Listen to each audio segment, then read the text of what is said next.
you never heard of. Hey everybody, welcome to the Common Folk Podcast with Ben, Morgan, and Andy.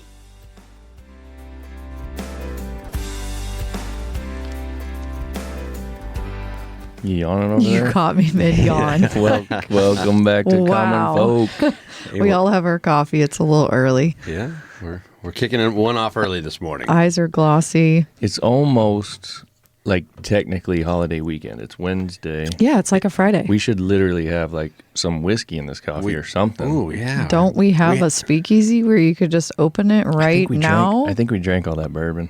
We did. I got a Ooh. busy day. Keep it away. Okay, because you'll be down. No, but hey, this speaks to our commitment to the podcast because we all got things going on. Yeah, that's true. I didn't get home till about midnight. What were you doing? You kind of look like it. Yeah, we wrapped up our thanks. Thank you for that. We wrapped up our football coverage. Oh. Last night was state finals. Okay, Yeah. West Side. Yeah. Oh my I God. saw that today. We were just reading it in the car. They brutal. freaking killed them. 56-0. Tell folks. That's sad. People who aren't from around here that are listening, like, what's a quick little background? Like, that's what was expected. I mean, it's the state high school championship. Yeah, Down right. at Lincoln, Yep. right? In Class A, and that's our largest class. You know, we don't go A, 2A, 3A. We just go A, B, C1, C2, D1, D2. Mm-hmm. And they're Class A, and they're the cream of the crop. I mean, their quarterback's a commitment to Notre Dame. Oh. Their wide receiver is going to Nebraska. He's also a really good defensive back. They got another kid looking at Iowa State, and he's only a junior. Dang. He's got an offer. And they pitched, and it was a shutout in the finals. I mean, when I saw the score, I felt bad for Yeah. Elkhorn South. Yeah. I really did. It wasn't just kind of a shutout either. No. Did they almost get close to scoring, though? Even a field goal? You know, when that game started, I thought to myself, this might be the first game where they're going to really allow Westside to just go full bore because they put the brakes on. A lot of those players don't even play in the second half. Serious? For most of those games. Okay. And on Elkhorn South's first drive, they threw a pick six. Oh, boy. I'm like, the wheels are already off. Mm-hmm. Wheels are already off, and we're only like 5 minutes into this one. And so it's 14-0 at that point because Westside just drove down the field and scored on their first. Yeah, it was bad, and it was to be expected. Everyone knew that going in. Okay. Unpopular opinion. I feel like you're really feeling the fallout of that COVID year, where OPS, Omaha Public Schools, all their kids that were worth a darn went to schools that stayed open and still offered activities. So Westside, Omaha Creighton Prep, Bellevue West. The rich got richer. And it wasn't just that senior class that they were able to just plug players in 2020. Now you're seeing those sophomores and those juniors that got out of a program here or there, wherever in OPS, Omaha Public Schools, went to other places, some that were in Omaha that stayed open somehow. I don't know how they're able to do I didn't even think of that. Yeah. That's interesting. That's a conversation you can have behind closed doors, and you're probably not supposed to say it on a podcast, but you know. You can say it on this podcast. Did they serve alcohol at a game like that? Or no, because it's high school? Yeah, it's high school. Well, I just didn't know. We're down at Lincoln at the stadium. They don't don't serve know where they alcohol play. there anyways. Right. Never mind. Yeah, Sorry. So and that's pretty crazy because you're talking about, like you said, it's the cream of the crop in Nebraska. It's Class A, top teams, top schools, big schools. I mean, what would a graduating class be? 700?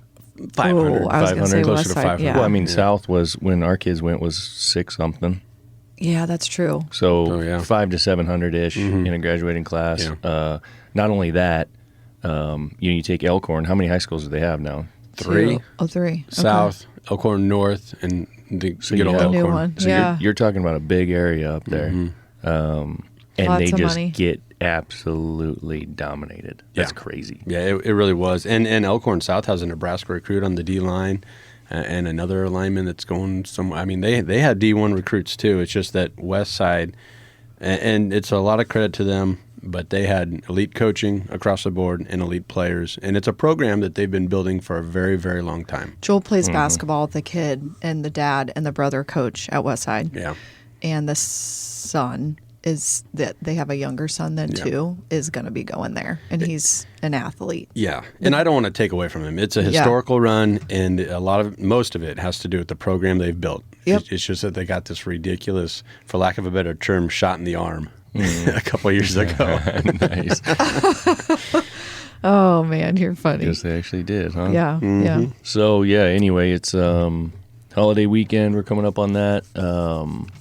Thanksgiving. Yeah. So we're gonna talk a little bit about the whole deer hunting extravaganza. In previous episodes, and folks who have been listening, we've talked a fair amount about like just kind of hunting in general. Last year, we talked about kind of the run up to the deer season. Morgan wanting to get into it. Myself, having never been a deer hunter. Andy heavily involved in it, for a long time. So kind of directing us and helping us get everything set up and make the decisions and those kinds of things.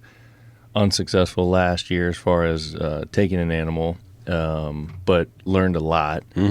And so now this year, so we get into it this year. So first thing I wanted to start with was talking about the season. So this previous Sunday was the last day of rifle here in Nebraska, right? Yep. The 19th, yeah. To help folks understand the seasons a little bit, and I'll let you get into it, Andy, because I don't really have it all down.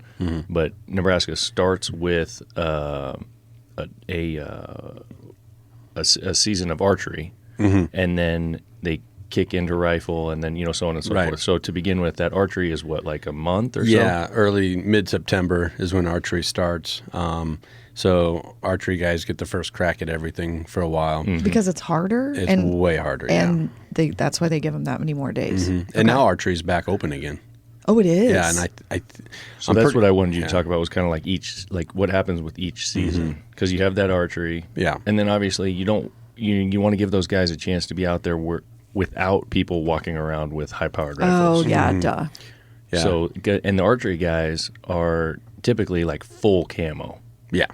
Yep. So if you're rifle hunting, you usually have some kind of orange or something on. Have to, yes. Right. Wait, so, they don't wear any orange? No, they go full camo. Like it's a true, like, you got to get in the thick of it. I guess unless you're sitting way up in a tree where the animals don't look up. Those guys are all camoed out too. They still are, but I mean, I'm just saying, like, if you were sitting on the ground against a tree, you want to be all camoed up so the animal doesn't see you in one way or another or whatever. Okay. But the point is that so they've got that archery season for, what is it, almost a month or so? From mid-September, early September up to that, and it actually stays open through the Nebraska rifle season. But then they do have to wear orange. They got to wear blaze orange during rifle, right? Yeah, which would make sense. So then rifle comes in. It's 2 weeks. 2 weekends and the week in between. Okay. So week and a half. And the kids get the first shot too, right? Don't they have like a kids weekend or something first? There's a lot of different units, and I believe they've tried that before with like a youth, unit or season to open up maybe a weekend before, and they do that a lot with like pheasant season and stuff. Oh, they do. And turkey season, but not so much deer, I don't believe. Okay. So then after this particular rifle window closes, what comes next? Well, those archery guys swing back in. Continues. So they're back up in their tree stands. And then the whole month of December is typically a muzzle loader season. Okay. So if you wanted to get out there with the old musket, the old ball and powder, you got that whole month of December to work with. And depending on the season and deer populations and what's going on, there's always different opportunities and different units. I think January has an antlerless tag. I think that's what I got last year. Yeah, I talked units about it this year. Yep. So the game and parks, they do their best to try and manage the deer population in different areas, and that's why you see different additional seasons in the various And obviously areas. every state is different. Oh, yes, very different. Okay. Yeah. Yeah. Yep. So for us around here, or I guess just in Nebraska in general, and everything that you see online, the big window there is that week and those 2 weekends. That's when people are really taking a lot of animals. That's when you have the best chance. It's typically very close to when the rut has started. It's right in the middle of the rut. Yeah. Yep. Yeah. Your deer hunting purists hate that. Yeah. Everybody else loves it. Yeah. Yeah. So and I think a lot of animals get harvested in Nebraska in that window. I mean, we're closer to it now than we ever have been. So I see all the photos and all the posts and all the things, and there's a lot of them. But so that was the window that we wanted to get Morgan in on, and that we tried last year. We didn't take any shots, and but then saw some. Yep, we did. We saw a couple does. Yeah, there were some opportunities. So what I wanted to do, I'm going to try to go through real quick, like my kind of start to finish on how I saw everything went, and then I want you to give your perspective on how that went. Because it will probably be different, which is funny. Yeah. So obviously we're talking about Morgan deer hunting and getting into that. So here's kind of a quick how I saw it. So you decide for whatever reason that you wanted to go deer hunting. I've never been a deer hunter. We're hanging out with Andy. Andy knows. We've got some friends that know that have done it for a number of years. So we get to talking to a couple of folks.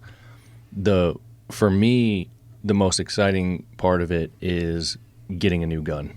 So I'm like, right, doing the outfitting. Yeah, I'm like, all right, let's go. So I start researching guns, and I keep getting pointed back to that 6.5 Creedmoor, especially for what she was going to be doing, because for one of the main reasons being that it has a low recoil, and she's going to be shooting high power for the first time, and I'm like, okay, we need something that's going to hit easy, but this round sounds like it's strong, it's flat, it's got distance, very flat shooting.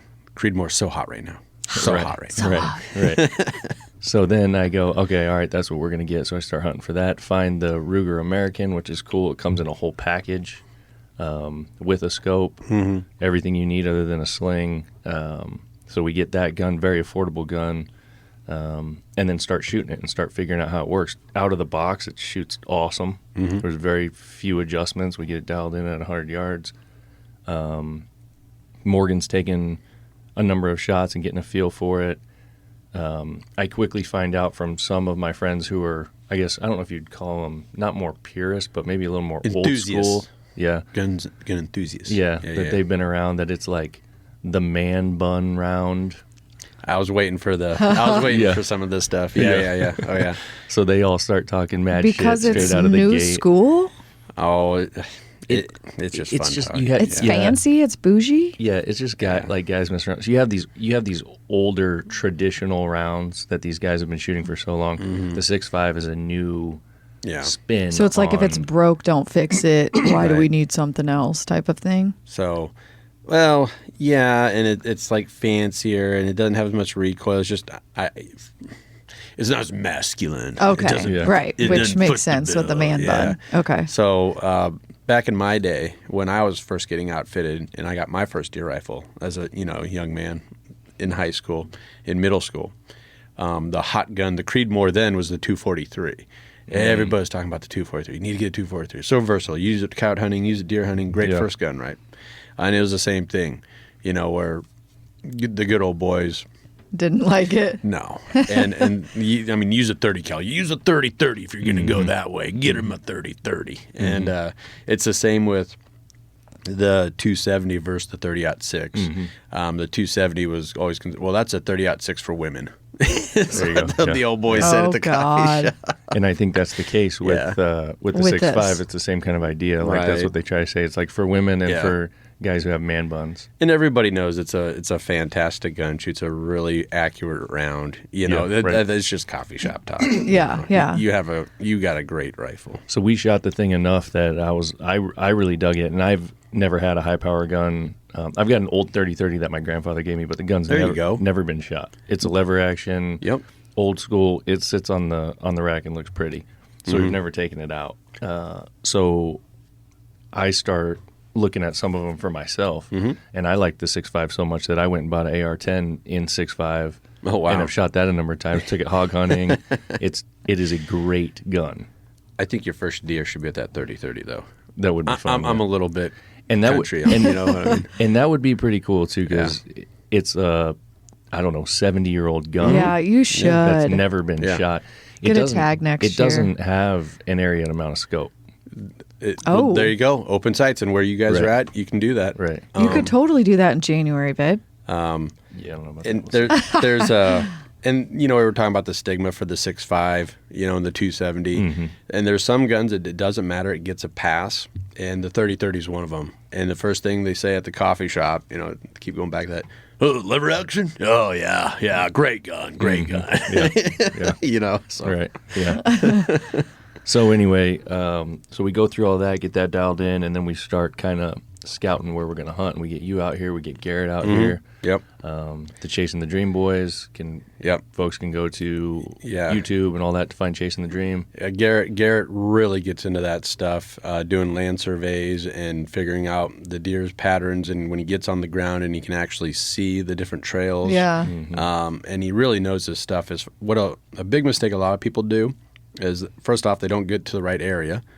And then they put their tree stand or their blind like right on the trail or too close. Like, no, you got to get off of that because you want to be hunting that trail. You don't want to be on it and disrupt the deer's patterns and their natural movement. So I really wanted to get him down here. And he gets into that. Yeah. So you could tell like he was all over it, when he was trekking around in you guys' woods and coming up with a game plan where we should put the feeder, where we should put the deer block and the mineral, and where we should put your guys' blind and where you guys should get set up. So that worked pretty awesome. And as we spend more time down there and we're figuring out the area, we start coming across other people's hunting gear. That's your love-hate relationship with deer hunting. Yeah. So we find someone's ground blind and we find a tree stand. It's like brand new. Yeah. So we take them down and pull out your knife from your pocket and cut it down. Like there was no, I'm gonna be nice and unhook this. Well, we tried, but it was tied super tight. Oh, you did leave a note. That's what I was about to say next. Yeah, so left a note for them with my phone number in case they wanted it back. Never got a phone call. So we took that ground blind and we're like, why wouldn't we just use this one? So we put that in the spot that you guys were talking about. Well, and just like I was saying, so we actually found 2 tree stands and a ground blind on your property. That's right. And took them all down. And the one tree stand and the ground blind was right on the trail. Like that was totally blowing things up. And we had our mineral site above that, not too far away. Yeah. So I think that trespasser saw that and thought, all right, I'll just put this right here. Well, I mean, the deer are going to hit that where he was setting up and get off that trail and just kind of blow the whole thing up. So it was good that we found that and got that all moved out of there for sure in time. And then you had some partnerships with some a feeder company and with some deer feed in general. Yep. So we get that set up along with the cam in that area. One of the things that I thought was kind of cool when you guys were scouting out that area, you found that little spot where they like the mineral spot where like they're digging and like eating the dirt or whatever. Right. Yep. That was something that I didn't know went on. Why did they do that? For minerals, But that was before we put the mineral site there? Oh, they were digging just the dirt? So, and Garrett refers to it as like deer social media. And what he'll do is he'll put up a stick up in the air that like hangs down right at their eye level. And they'll like mess with it and hit it with their antlers. And these big old glands at their eyes will like leave a scent on that stick, and then the next guy will come by and sniff that and check it out and leave his. And so like everyone's kind of communicating, all the deer are through things like those scrapes that you're talking about, and these licking sticks that a lot of guys that get into trail cameras. I didn't know they did that with their eyes. If I had to guess, I would have said it would have been like them licking or like rubbing their butt on something. Right, and they do that too. They got glands, and they'll piss on stuff and whatever else. So but it is pretty cool. And what I find really fascinating is we got that one trail camera set up, and right away we figured out, oh boy, we got a couple good shooter bucks here, and we're starting to pattern them out and figure out, okay, he hits this at 6 p.m. and then he comes back around at 1 a.m. Then he hits it again, usually about somewhere between 4 and 6 a.m. So we had some really good deer, right away that we knew were down there. Yeah, we learned a ton from the game cam on their traffic and what the population was like, does and bucks, and a lot of raccoons. Yeah, so a lot. I mean, they were tearing our food up all year. Yeah. How do you keep them out? Well, there used to be a really good fur market, And so there was a lot of trapping and hunting for coyotes, for these raccoons and things of that nature. And when I was in high school, that market started to go away. PETA, animal rights, all this stuff. Okay. And now that we're in this tiff again with Russia, that was a big buyer. So that's been shut down. And also, Garrett was just telling me about this. We were on board, or we had some representative over at China talking about this fake fur that they're making and how great it is. And now we're importing a lot of fake fur from China. Nice. So that's just wonderful, isn't it? Oh. Yeah. But now, like what you're saying, raccoons and things that don't really have a natural predator and have things set up to where, oh, here's a deer feeder. Yeah. Great. Yeah. Yeah. It's kind of out of whack. Yeah. Or we used to be motivated to help keep that population down. When a raccoon fur was worth $40 a pop, I mean, yeah, I'm going to set out some traps, right? Yeah. And try and collect 3 or 4 a night. So Yeah, right. it's not the case Not anymore. seeing it as much anymore. Yeah. So anyway, that's all set up, and we're getting a lay of the land, and then I guess you just fast forward to hunting season. That small window last year. We take everything down as far as the feeder and that. What do you got? I'll add one more thing there. Yes, we set up that feeder, and that was fun. And figured out where we wanted that. We put you guys up on a shelf. And in order for that Andy to cut down a happen, bunch of trees. Yeah, and I was a Right, little worried about that because I took down some big trees to open up a shooting lane for No, you we guys. needed it. Like, I feel like I could use some more. It's not my forest to go and cut down. You know what I mean? And there's only one like real big one. But I wanted to mention that because it's very important, especially when you're hunting in a wooded area like that you have a clear shot. You can't be shooting through twigs, things like that, because it really impacts your bullet and sends it off course, starts it to defrag. One of our first seasons of Chasing the Dream, I took like a 270-yard shot at a really good-looking buck that Garrett had scouted out and all this stuff. And it was with the 243, and I took this shot, so a little far, kind of stretching it out for a 20 cal. But it looked like I put it right on him, and it looked like it hit him right where he wanted to in the breadbasket there, and he kind of did that, and then he kind of limped back into the woods, and Garrett started celebrating. He's like, "Oh, you pile drive, you nailed him, good job!" And then we went to go get him, and he got up and just ran, and he bolted this big old buck, and we went and watched the tape, and about 20 yards in front of him was an old dead cedar tree. And that bullet, you could see it hit the top of that little cedar tree.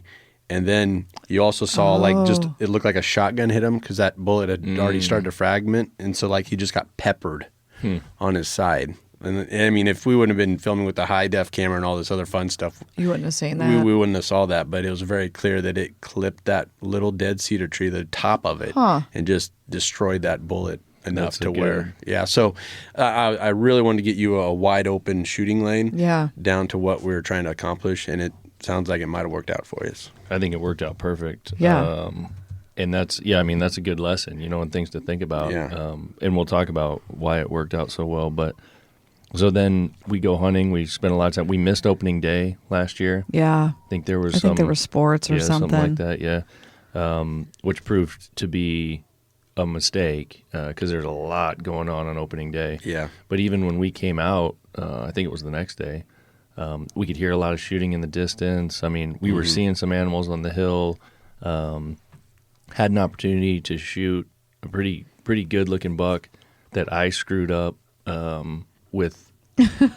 We weren't prepared with binoculars and things like that. I'm using her scope as looking at something, and we missed this deer, and he walks out and blah blah blah. And I couldn't get him in my sights. You got to go through that experience. You got to blow it the first couple of times in order to really understand how you need to be ready. Yeah, you know what I mean. Right. Yeah, that's so true. And then spend a number of more days. You had a few days down there by yourself. Yep. And just ended up empty-handed last season. And it was cold. It was very cold. Yeah. So. We kind of took everything that we learned, put everything away. Come spring, got the feeder back up. So we're into this year now, getting everything going again. Game cam, we can tell that the population's changed a little bit. We're not seeing the same animals that we were seeing last year, right? As far as all the same ones. So, like in my head, that means someone else got them, probably. or they just moved on.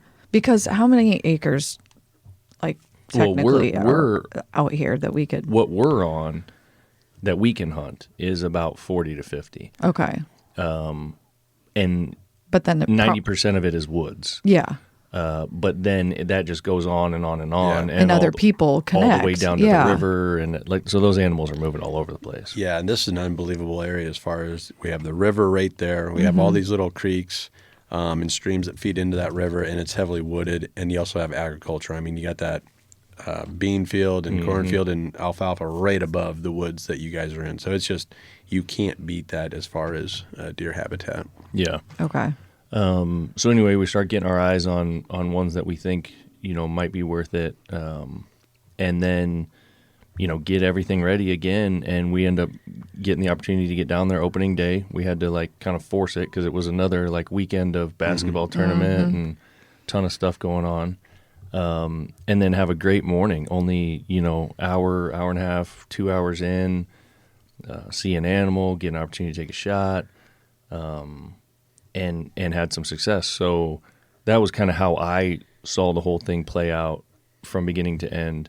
So there's probably a lot of things I covered that you saw the same way, but I'd like you to kind of start from the beginning and kind of put your take on how that went and then go through the actual event, the finishing there. Yeah. That's funny. And I want to take I'm going to start with the 40,000 foot, kind of question for you, Morgan. Where did that interest even come from? I don't know. I actually keep thinking about that. Oh, I really don't know. It just seems so interesting. Maybe it's just because I've seen other people do it, or to me, I really enjoy shooting like clays or whatever. I'm not great at it. Yeah. I think that's hard for me because it's moving so quick and it's a smaller target. And Right. Ben's always done birds, and I'm like, oh, that seems so hard. Where like a deer is bigger, and again, not knowing that you should actually hit a deer in a certain spot seemed like a bigger target. I don't know. They're moving slower. I honestly don't know. But the interest grew, and I just was like, I really want to do this out here. Yeah. So You have the opportunity. You got all the important things. You got all those boxes checked. So Yeah, you just want to take the next step. So, I mean, I really think, when I said it, like you said, you were super pumped to get a gun. I don't have any clue. I had no clue. He did the research. I didn't even really know it was a bougie gun, which is great. That's fun. Man bun. I'm a girl. I'm going to take it. It's great. The amount of shit that I've received. Not to spend a bunch more time on that gun, but I'm behind it. I think it's awesome. There's some pretty funny memes out there if you're an outdoor guy on Facebook or whatever. Well, I really like the gun. It was great. I feel like when we first got it, it was a little scary for me.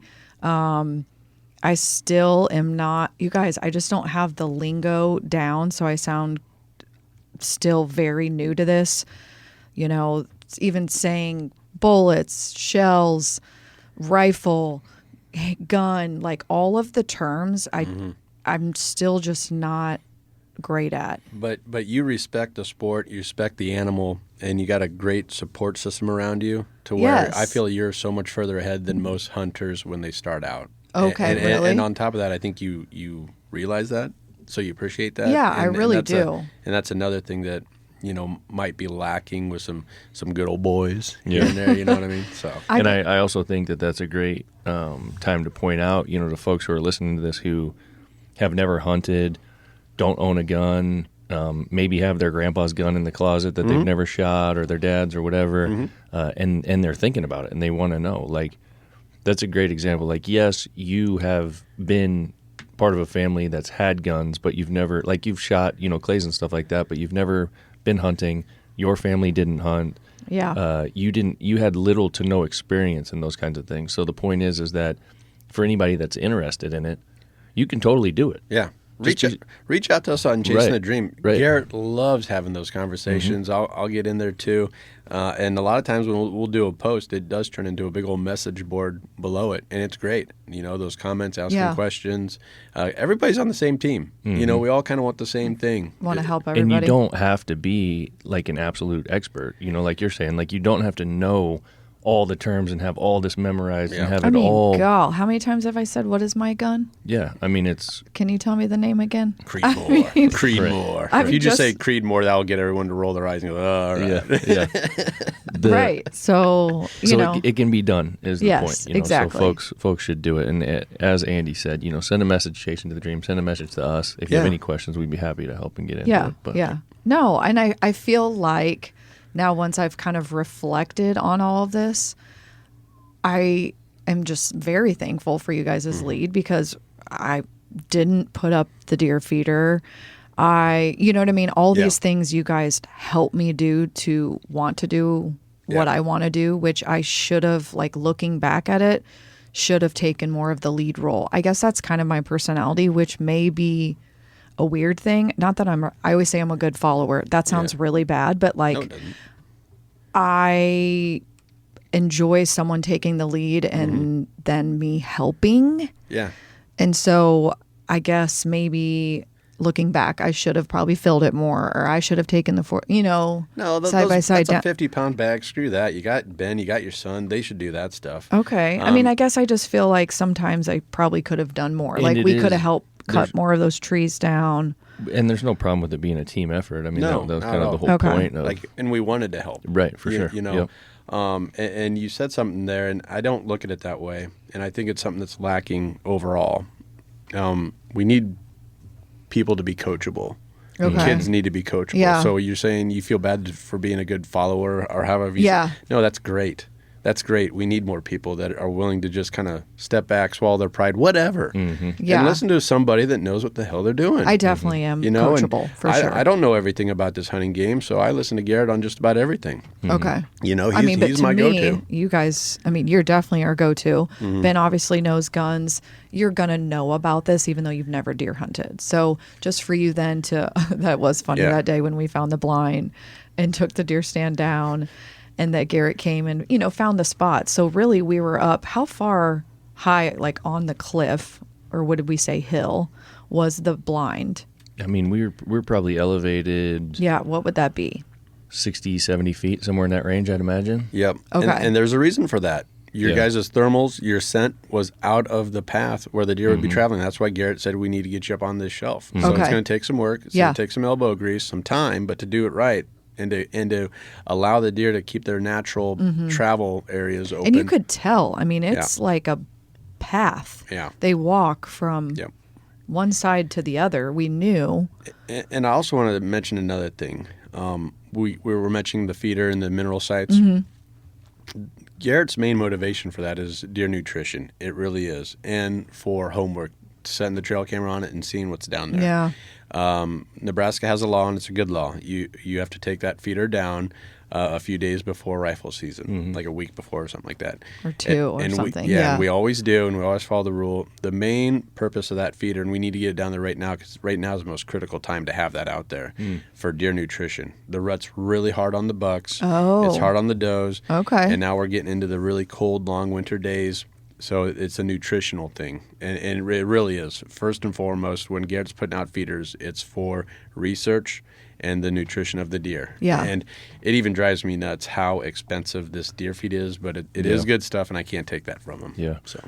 And it is, those little rules and more than them being rules, for me personally, and I think, you guys feel the same way, I want to even the playing field as much as possible. Right. I wouldn't want us to have this massive advantage of a feeder sitting out there that we know come the eat. animal's going to walk up to and start eating, and then we're going to blast Yeah. it. And I was worried that was the kind of the picture that maybe people were getting, that we put out all this deer feed or corn, and we were just waiting for them to come eat it and shoot them. And I feel like that's something very important to me and you, is not that we're like these massive rule followers, but really we are. If we're going to do it right, we're going to do it right. Yeah, you want to be ethical about it. So we put the feeder out, and we that take was, it down. As I said, it was following the rule. Obviously, that is the rule, but we wouldn't do it any other way. No. I mean, it's kind of a But kind of an you've got to ethical type think thing. that some Yep. people have and probably shot Sure. from a car Yeah. and, you know, Sure.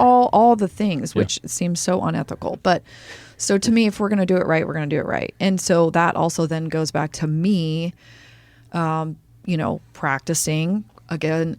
Looking back, could I have done more? Yes, absolutely. Many times. I think I was so frustrated that I had to walk away and from the gun and literally was just pissed. I think we like yelled at each other once, or I was mad. and After the went- first season? No, it was like we were at our friends. Well, just like there would be practicing. random times when we would be shooting and she'd, you know, have trouble with the gun, like couldn't I get her couldn't- sight picture in the, you know, in the scope, or Okay.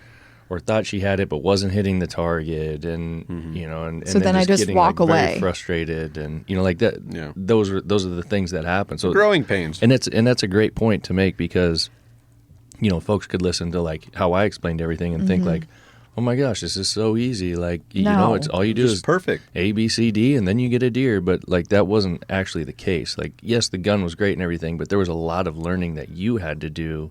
Yeah, because I used felt to that like thing. when you have a scope on a gun, just a perspective of someone that's never, like, it would be that easy to find it. But you really have to put your head in the right place to get a Yeah. clear sight. And that still, it makes sense to me, but it's kind of annoying.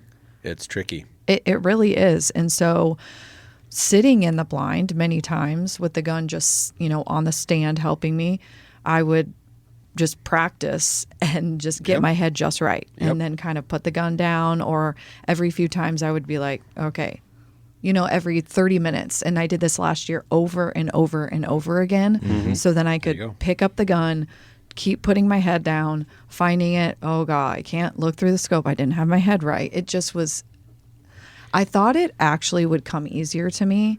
Right. And Yeah. I'm pretty athletic, and I know this isn't, I mean, they say this is a sport or whatever.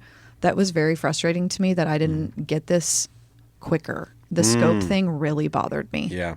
And so I don't know. I don't know what you do with that, but I just kept practicing. Just practice, yeah. And this was basically a 2.5 or longer process for you, Yeah. you know, from start to finish. Yeah. And that's another point that we should go back That's to. true. It didn't just happen overnight. No, You know, no. Every little thing I felt like went down the right way. And, Right. And you had to go through those frustrations too. But those Yeah. frustrations, they make it so much sweeter at the Right. end. Yeah. sure. So last year was comical because, like you said, we were in the Not at the time. Not at the time. The first Right. day, Yeah. you know, we're out there early. It's freezing compared to then this year. I mean, all the leaves are down, no snow, but I mean, there's tons of, you could see, you know. But what we realized quick was squirrels are freaking loud as hell. Oh my God. Yeah. And for true. some reason, deer like walk on clouds. Yeah. You can't hear them. They're like a ghost. And It's it's the weirdest amazing. thing ever. It's amazing how their coats change with the seasons. And in our area, they just blend right into the hillside. The dead grass is the exact same color as Yeah. the coat. It's just, we were even watching this buck last weekend, and he like stepped out of the woods and then it was broadside into the grass, and it was hard to see him. Oh, Like, geez. And we were on him. Yeah. Yeah. So there was, was it or not opening day? The second day was when we saw a doe come in. I mean, I had her in my sights for a long time. And then the second one, I was like, I could take this one out. But you're like, well, you know, the buck's going to be around close. And we waited for a while. So then again, like Ben said, we didn't have binoculars. So he just took my gun and used the scope as a binocular. Well, I had seen something up on the hill, and I knew that we weren't going to shoot at it because it was like you were talking about with the trees. It was up in the trees. Yeah. But, you know, you're sitting there for hours and hours, and you're kind of looking for stuff to do. And I'm Yeah. like, let me just have the gun. Let me take a look at this animal up here. Like, we're not going to shoot And it. it's starting to like get dark. But, yeah. And we couldn't see, and you can shoot 30 minutes after. And then the next thing you know, Ben's like, or I think I said, oh my God, it's like right where you the s- feeder is. You like said something was. about, you go, oh, there's a deer like down on the trail. Like Yeah, it was like the where trail, the post was. where the trail would walk by where the feeder had been. And I'm like, but you said something about like, oh, there's a deer down there. And I'm like, yeah, I know. I'm looking at it. Like, I'm trying to see what it's doing, whatever. And you're like, okay. And you like really didn't say anything. And then you're like, well, no, it's down there. And so I put the gun down and I look down there and it's this big old buck walking out of the picture. And I'm like, it's a, why did you not tell? What are we doing here? Yeah. Why didn't you say something? Yeah. I did. Like, Right. Yeah. Yeah. I just was pretty casual about I hand it. the gun over to her, and he's just, slowly walking that path. That path that you guys had originally recognized. Mm-hmm.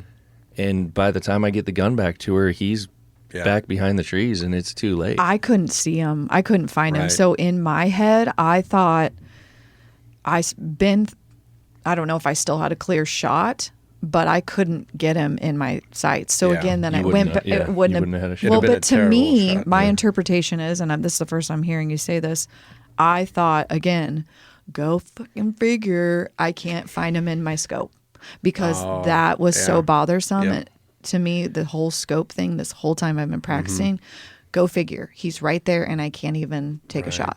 So anyways, that was last year. Very frustrating. I was like hell bent that I'm going to see him again and sat for days after that. Yeah. I didn't see a thing.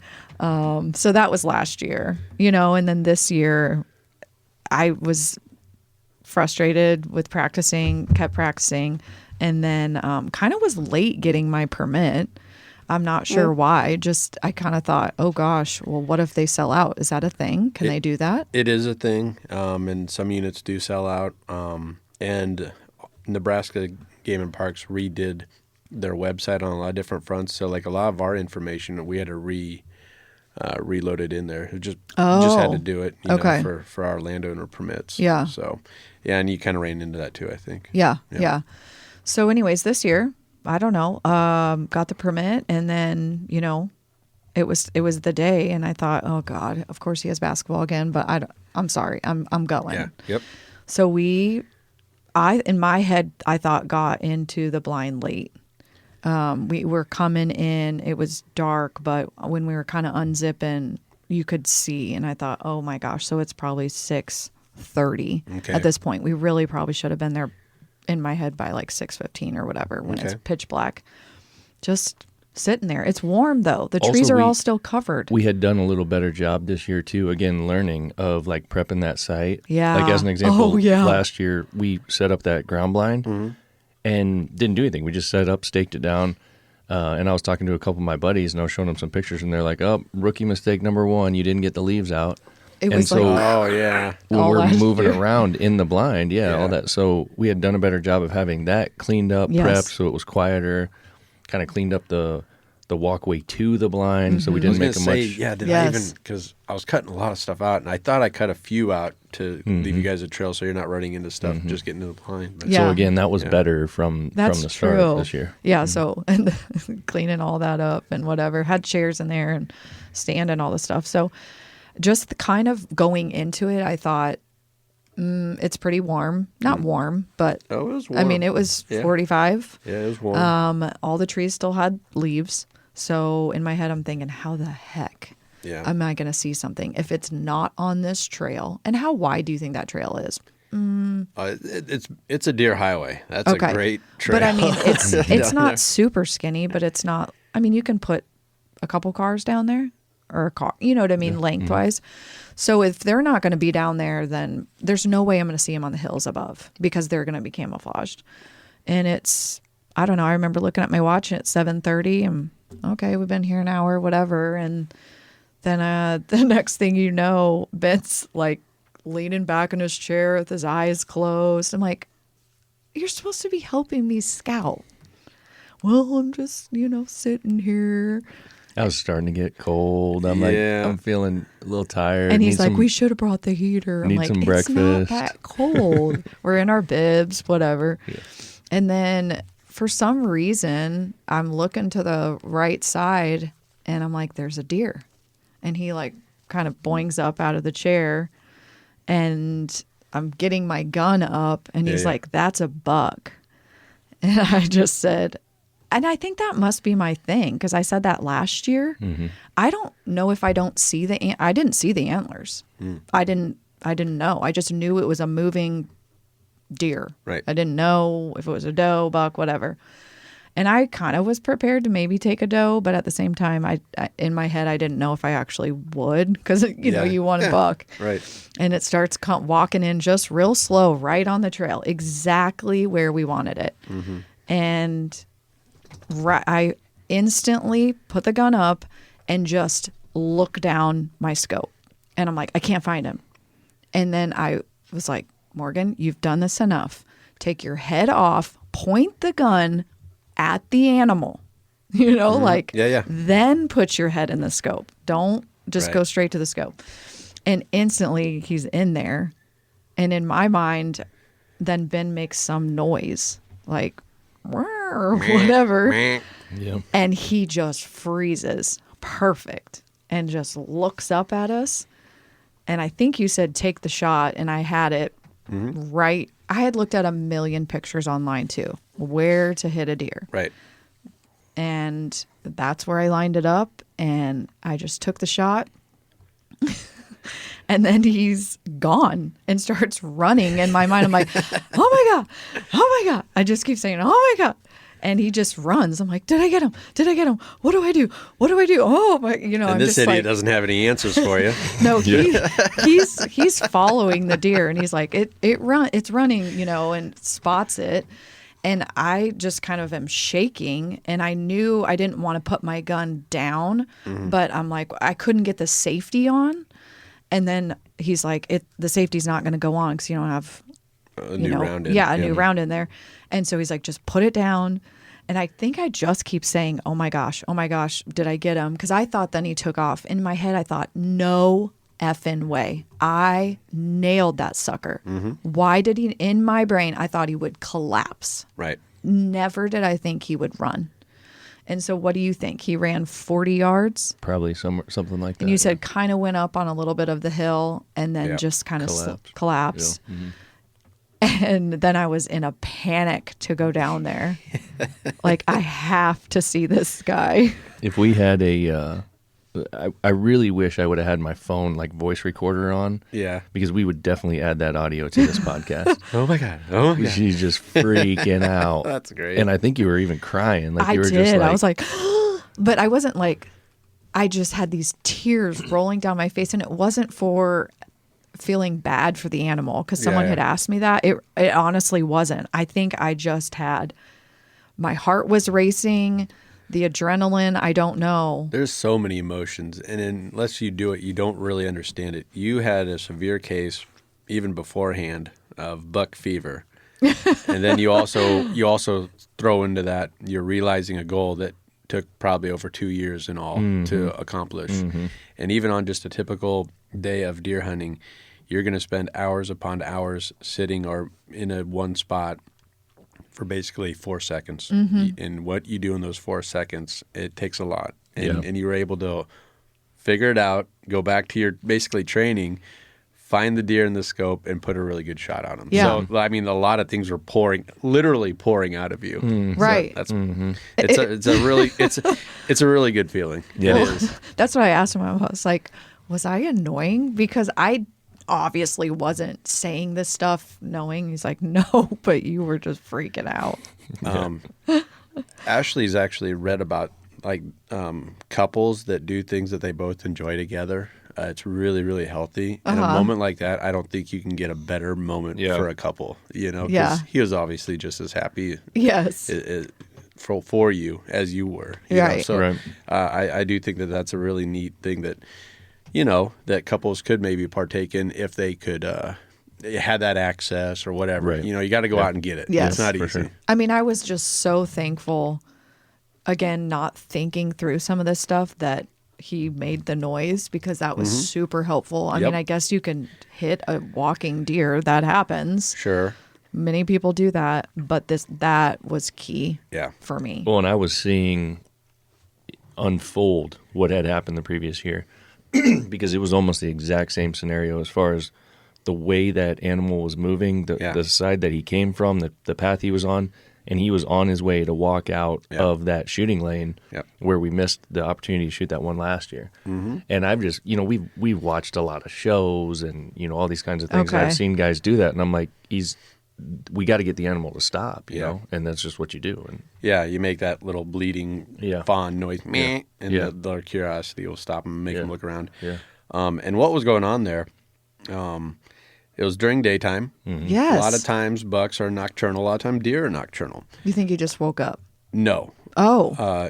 You shot him at like peak rut, and that was a young buck, and he was out Yes. cruising. He left one doe, and he was on the trail of another one. Oh. So that's why he wasn't running or anything. No. But he was moving. Yep. He was moving. He was on his way from point A to point B. So yeah, that was a really good thing you did there to get him to stop and give you that really nice broadside shot. It and was that's great. Everything came together for that. Right. didn't it? And honestly, in that hour and a half as we were sitting there, how many times did I just keep looking, because the trail cam was on a tree really close. And of course, freaking, we didn't have a chip in there. So rookie mistake, second time. So we don't have any, action pictures or whatever. But I just kept practicing again, looking through the gun and the scope and trying to shoot the trail cam was kind of my shot. And he was right where I had practiced. That's great. For That's that hour really and a good. half. It's just crazy. And didn't you think, we looked at that tree, and that tree is probably 3 inches thick. It's tiny. That bullet hit the tree. Yeah. Yeah. So again, like back to that 6.5, I mean, that thing is like surgeon accuracy. And a speed demon. That bullet is Yeah. In and moving. out. Yeah. It went straight in and straight out, small holes, and literally hit the tree that where it is, where the game cam's hanging, Yeah. behind the animal, and nicked off the side of the tree. And you could see blood spots and some hair, obviously, of it Yeah. coming back out. So if you guys go out with your 30-30 and that same thing unfolds, that's where that 30 cal will start to mushroom on impact, and it will just blow it over. It'll fall over right there, I'm betting, if you put that type of Really? shot on 'em. Yeah. Okay. But that 20 cal is just so fast, and it's a smaller, it's a smaller slug, smaller bullet that just zipped right through them. So it's just a different round, different thing, both very effective. But I hit him in the right spot, right? Yeah, like the right shot- in the heart. Oh, you did great. The shot placement, I think, was perfect, basically. I mean, it was in and out, no bone, didn't get into the shoulders. And so then we went down, obviously, and found the animal. He was right there. And your brother-in-law, my buddy, who's been hunting for a very long time, comes down and helps us start field dressing the animal. And then we could get in and kind of see exactly what the shot did and where, that where was it cool hit. to me. And I guess I thought, I've said this before to other people, I thought it would just smell horrible, like rancid. But you had said, it kind of just smells like petting zoo. And it really kind of did, just for a little bit. It wasn't bad. It's that real musty smell. Yes. Those glands down on his two back legs are, God, they're just so... Yeah, that Oh, during is that the where rut, they man. are? Okay. Yeah, that's that musty smell. Yeah, you so get. really field dressing it, that was interesting. I obviously have never done that. Super bloody everywhere, like all up in its stomach and cutting everything out and ripping. And I almost fell backwards because I'm like pulling so hard. I mean, this guy was like attached. Got the loins out. So they and- made you go. Yeah, I did That's it great. all. Yep, that's good. Well, I mean, Good. Ben did the immediate butthole plug cutting and then down the stomach. And then after that, I did it up and reached up and cut that esophagus. And I mean, that was all. Something I forgot to mention to you, Ben, and maybe we should do it when we finish this podcast out. But when we were starting out, the elders always had a bottle of something. A lot of times it was just a terrible thing of like Mad Dog 2020. And if you got your first deer, rather than like take a bite of the heart or something stupid like that, you had to take a big old swig of Mad Dog. Yeah. Go, yeah, or I know. whatever. We do a talked battle about cry. something, So, but that maybe probably would that's be what better. We'll make her do that Yeah. here. So Yep. That would be better than I afterwards when I'm covered. I thought, oh my god! I think I said, do I have to like put lines under my eyes? Didn't First do blood. it. Didn't do it or anything. But Yeah. So I don't know. How much do you think that deer weighed? I mean, we wouldn't It's a know. good sized deer. I think by the time mean- we gutted it, like hanging it was probably 150 pounds, somewhere in that range. You think? Because Matt and I picked it up, and it took both of us Yeah. To a good put it. effort to get it up. So I'd say it was at least that. And the rack was what? What do you call that? See, I still don't know. Is that a 4x4? 4x4? Yeah. Yep. Okay. Yep. Almost a 2-year-old animal, according to Game and Park. So Yep. we took it in, checked it in, had them tag it, all that. Colin, that was probably almost 9 to 10 o'clock, and they said they had already had 16 come in. Sure. Yeah. So, I mean, down at that's- that place. Yeah. Then we hung it in the garage, let it sit for a day. We probably would have let it sit longer. We don't really have experience with that, but based on what I've heard from folks and what you guys have done, but it just wasn't cold enough. Right. It was like We did 55, we 60. did, and then we did have a cold night, but then that next day it was supposed to be like 65 Yeah. or 70. Yeah, that's not good. So then we called you, and you rounded up Ashley and the kids, and we said, "Hey, man, you guys got time tomorrow?" And then you came out, and we Oh my spent gosh, so helpful. 3-4 hours, whatever it was. Yep. You know, peeling all the meat off in the different sections and Yeah. vacuum sealing stuff and getting things ready to take home and do finer cuts and those kinds of Yeah. things. That worked out awesome. And Ashley really gets into that and kind of enjoys it. Yeah. I do too. It's I kind of actually liked it too. yeah, it's a deal where you can kind of take a load off and just kind of enjoy everybody's Yeah. company and you're Drink, all- just hang Yeah, out. yeah. It's like a social thing. But And you can see that your freezer's getting filled up Yeah. with every cut with Yeah. just premium meat. You know Yep. what I mean? So, Absolutely. but pretty most, cool. do you think most people just take their deer in and pay for someone to do it? I think so. I think definitely a lot of them do, but Because really it's easier. there's also a shortage of capacity at those places. Like Yeah. you hear about it every year Yeah. that those places get full so quick. And how do you know it's your deer? It depends on the processor. Like some of them do particularly keep them separate, and some of them just kind of everything kind of goes in the same place. Right. And you're going to pay it for more, you know, Yeah. but Oh. there's a lot of processors up there around our area. And one of them is very detailed. You are getting every little bit of your deer. Okay. And another one, like the one next door, is nope. We like just like a cattle. We put all whatever we get 250 deer into this process, and you will get loins, you will get sticks, whatever you order for the weight that you put in. But yeah, we're not going I to wouldn't guarantee like it's your that. deer. I guess to me, again, all of that time, energy, effort, You want your deer. I want my deer. Yeah. And I don't know if I would feel different in 20 years, right? Like if you just keep doing this and it just Yeah. becomes a thing. yeah. I can't speak to that. Well, I think you guys are kind of like us. You enjoy the process Yes. too. Yeah. So, and I would say most archery guys and a lot of rifle hunters, they do process their own deer. Okay. And they keep their own deer.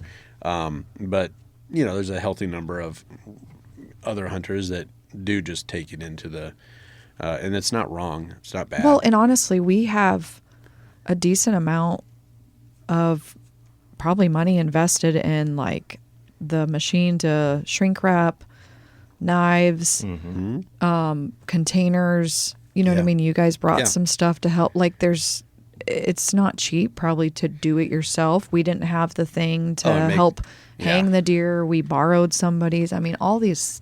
You know, we have a friend like that tries to measure things up. Ugh, I hate that. And well, is it really worth it? Can't I just go buy 3 pounds of burger at Hy-Vee or the grocery? Yeah, you can. And especially like on a Canadian fishing trip where he's thinking, well, you know, a fillet cost. I'm like, get away from that. Yeah. You know, Right. get away from trying to. You're never going to justify the cost. But the experiences is where it's at, and that's what we've been talking about here. You know, and every little bit of it gives you something. Yes. You know, even just having us out there, you know, we enjoyed that. Yeah, You know? Oh. yeah, absolutely. And I mean, Ben, you were really interested in the different cuts of meat and how they were coming off, you know, Yep. and what you're going to do with it. You know, So good. We've So- already used. We've done what? A couple things. So we did we kind of separated the rear sections, I guess you would call rump. it. Yeah. Rump. And got into the different cuts of roasts and took the majority of the round and brought it home, sliced it on the meat slicer thin, and then marinated it in jerky marinade for 24 hours, and then dehydrated it. Made some awesome jerky. Oh man. So that was cool. Yeah. That was straight out of the gate, easy. Yeah. Day one. Yep. And then when we went home, we did a lot more fine cutting and kind of packaged everything, got everything ready for what will be the ground when we get around to that. The different steaks, the back straps, obviously are the big piece that everyone kind of wants to get into. Yep. Turn those into steaks, Oh bacon my wrapped God. them, Yeah. vacuum sealed them, have those ready.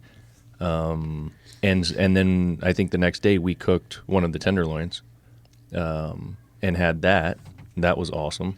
Do that on That like a was stir fry, so like on a. We did it in a Dutch oven. Okay. So Good. tossed in the Dutch oven, seared it, browned it all up, Yep.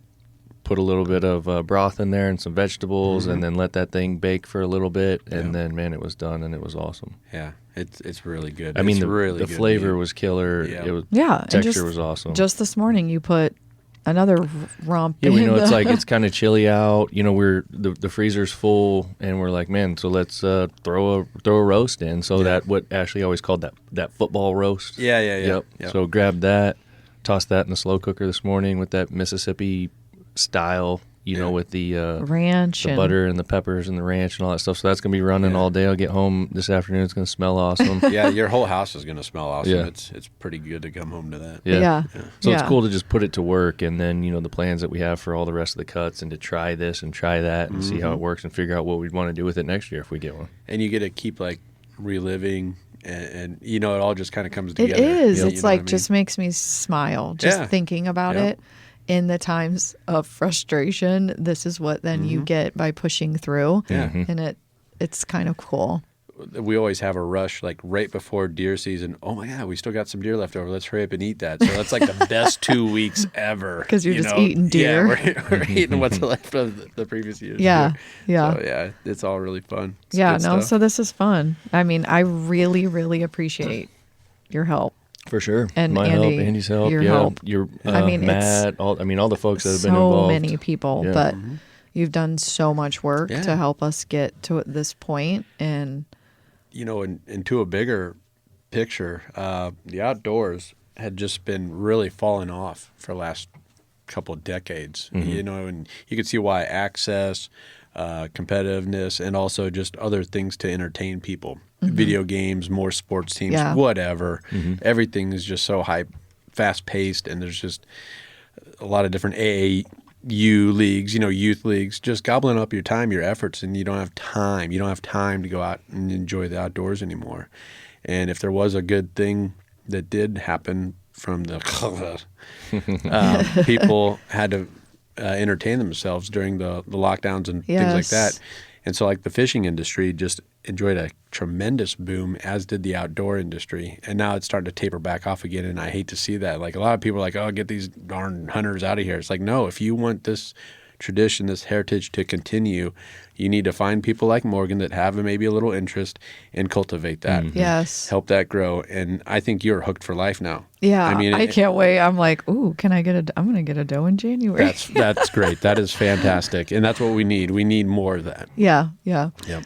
I It's a just- beautiful thing. And I taled about the moment you guys shared right after the shot. Yeah. Like, God, you just can't get more wholesome or more Well, fun and I than felt that. so good thinking, oh, I'm so glad he was in there, not just for making that noise, but helping me spot and whatever, but just being there and sharing Yeah. that, because it wouldn't Yeah. have been as cool if he wasn't there Yeah. and didn't see it, and I just had to tell him it, because again, like our Right. stories are the same, but he knows my reaction and I know it kind of clouded and all of the stuff. But what did I get you for Christmas last year? Do you remember? I do, yeah, binoculars. That's great. So, yes, good so- gift. so- Good gift. There we go. Yeah. So he- this time when we were in the blind, I was able to have my own optics.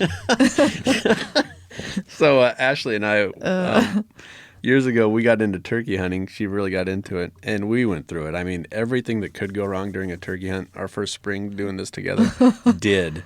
And like on the final day, 11th hour, it did come together. And so we had that moment Oh, together. that's good. And so the following year, she bought me a little mono binoculars, basically, viewfinder. And then, so I'd be using that, and then she'd always be asking for it. So then I bought her one Oh, the following perfect. Christmas, so she would stop using mine. There you go. That's great. Yeah. Yeah. Cool. Yeah, well, it was fun. It's for anybody who's been listening to us for a while, may have been wondering, from last year, like, I God, know what happened, we couldn't ever 'Cause do it a didn't- follow up it didn't because come there really together. wasn't much to Yep. follow up about. But But yeah, good story.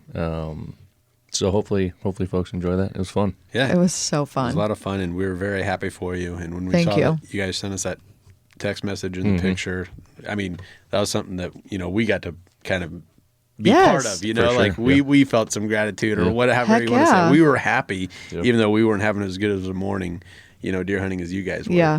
Right. We still had that joy. Right.